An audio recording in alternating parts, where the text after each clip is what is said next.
the 6th of December. Wow, we're almost there to Christmas Day, but we are in the throes of the Advent season.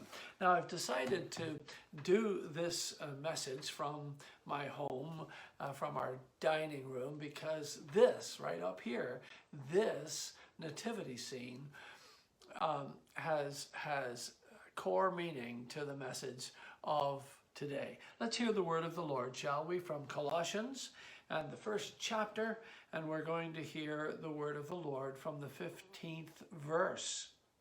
He is the image of the invisible God, the firstborn over all creation, for by him all things were created, things in heaven and on earth, visible things and invisible things, whether thrones or powers or rulers or authority, all things were created by him and for him, created by him and created for him. He is before all things, and in him all things hold together.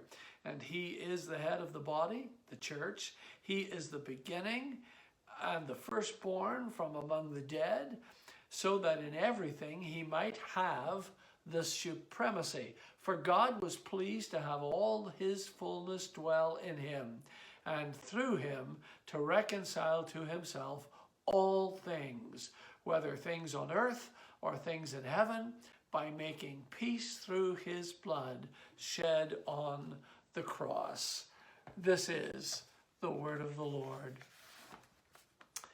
A few weeks ago, I was helping Pat put up the decorations for Christmas. Yeah, I said a few weeks ago, we are your quintessential Christmas buffs. We really do love Christmas. And if I turned the camera around, you would see evidence of that. There's a Christmas tree over here. There's stuff on the mantle over there. But this was my assignment this year.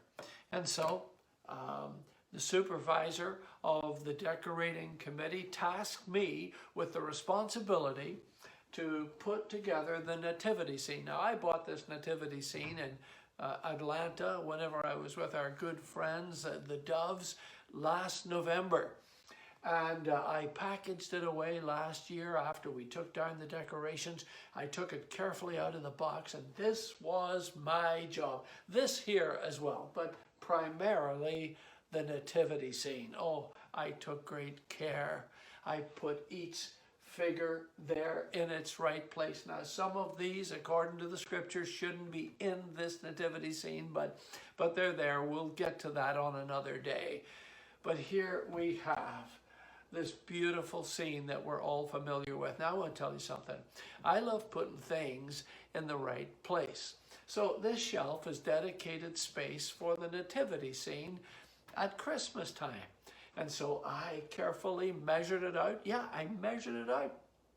I even put the little spot right in the middle. And the last person to go into the nativity scene set up is the baby Jesus, right in the middle of the shelf. I even put a wee mark on the shelf so I wouldn't have to measure it again next year or years coming, that we'll just be able to put the baby Jesus right there. So the nativity scene was completed, along with little lights under the floor, and it just provides a beautiful ambiance. All was good until the supervisor, aka Pat, came along for the inspection. See, it doesn't get launched until you get your permit. You need to have it inspected here, then we get a permit, then we can display it. So the supervisor came, and I was pretending to do other things, but I noticed that she moved every one of these figurines, a millimeter, just so that the supervisor's stamp of approval would be on this setup. It's actually quite annoying, but look, that's for another day too. Then the centerpiece of all of this, the baby Jesus, was moved off to the left, quite a distance off that center spot that I had so carefully measured out and so carefully prepared. So we got into a little bit of discussion, but I realized that this discussion was going nowhere, and the winner of the verbal dialogue was not going to be me. So we just let it go. I learned a couple of things out of that experience. Mind you, it's all good. We're very, very happy together. But out of that experience, I learned that really I shouldn't worry too much about it, because no matter where the supervisor places the baby Jesus, he is actually at the center of Christmas. See, it doesn't really matter where we put him in the scene. He is at the very core of the message of Christmas. The second thing that I learned was that even in recreating a beautiful nativity scene like this, it's the farthest thing from what the Bible would describe. The perfectness of the nativity scene, or the perfectness of the Bethlehem story, is not that everything was in the right place. In fact, God chose the most awful of places to give us the most beautiful of stories. The Apostle Paul, in this letter to the Colossians, reminds us that the very hinge of history, at the very core of everything, is Jesus. He is at the center. He is what makes history work. He was from the beginning. He will be until the end.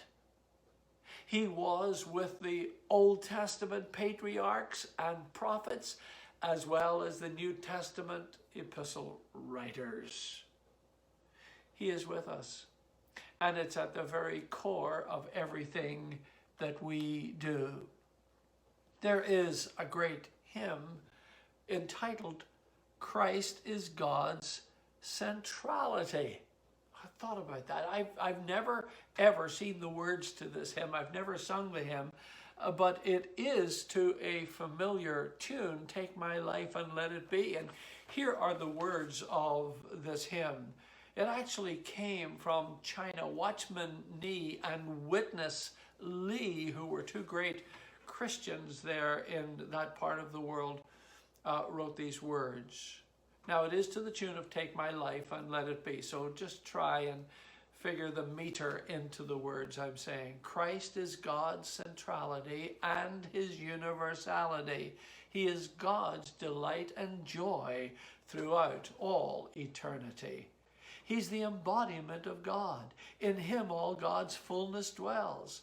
His unique supremacy and his Godhead none excels.